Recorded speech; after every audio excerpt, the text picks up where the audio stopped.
প্রণাম মহারাজ। শোনাও। মহারাজ, আজকে আমরা এই যে আমাদের আমরা যে বিভিন্ন মানুষ, জীব, বিভিন্ন প্রাণী রয়েছে, তো এই যে আমাদের আত্মা, জীবের যে আত্মা, তো এই জীবাত্মার মানে মুক্তি কিভাবে সম্ভব, মানে আমাদের জীবাত্মা কোথায় যায় সেই সম্বন্ধে যদি একটু কিছু আমাদেরকে জানান। খুব ভালো একটা প্রশ্ন।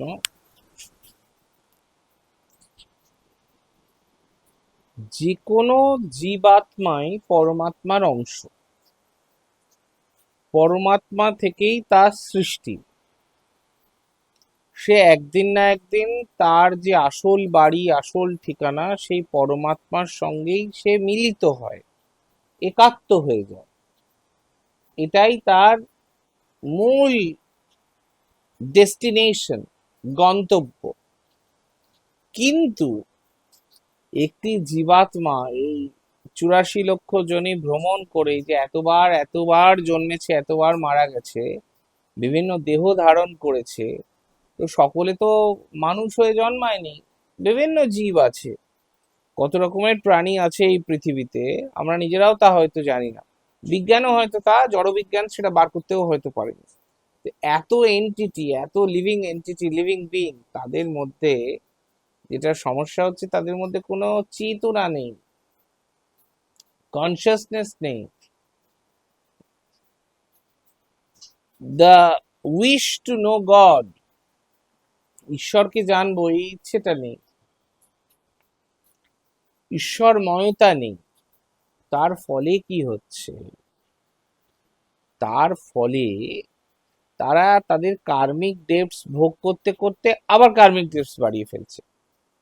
ধরা যাক আমি 70% ভালো করেছি, 30% খারাপ করেছি, তো ওই ভালোর জোরে আমার একটা ভালো জন্ম হয়েছে, কিন্তু আবার ওই 30% খারাপের জন্য এবারে হয়তো 50% খারাপ করে ফেললাম বেঁচে থাকতে থাকতে।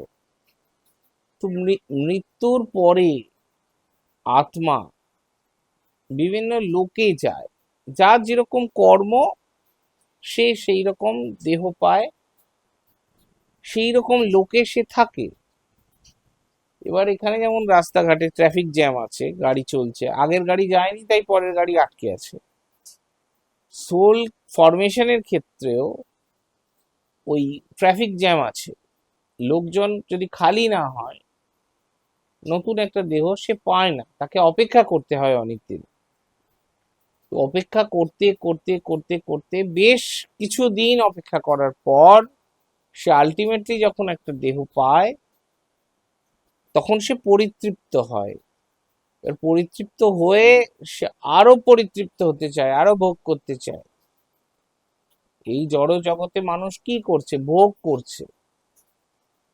ভালো খাবো, ভালো পড়বো, ভালো কিছু করব, তো সেটা মানুষ করতে পারে, কিন্তু তার কর্মফলটা তাকে ভালো করতে হবে ঈশ্বর সাধনার মাধ্যমে, আরাধনার মাধ্যমে, ভক্তির মাধ্যমে। তাহলেই সে, আমরা যাকে বলি মোক্ষ, জীবন মুক্ত অবস্থা, কৈবল্য মুক্তি, সেইটা সম্ভব। ঈশ্বরের সঙ্গে একাত্ম হয়ে যাওয়া।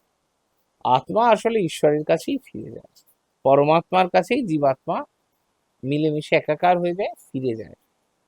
হয়তো কয়েক হাজার বছর সময় লাগে, এটাই পার্থক্য।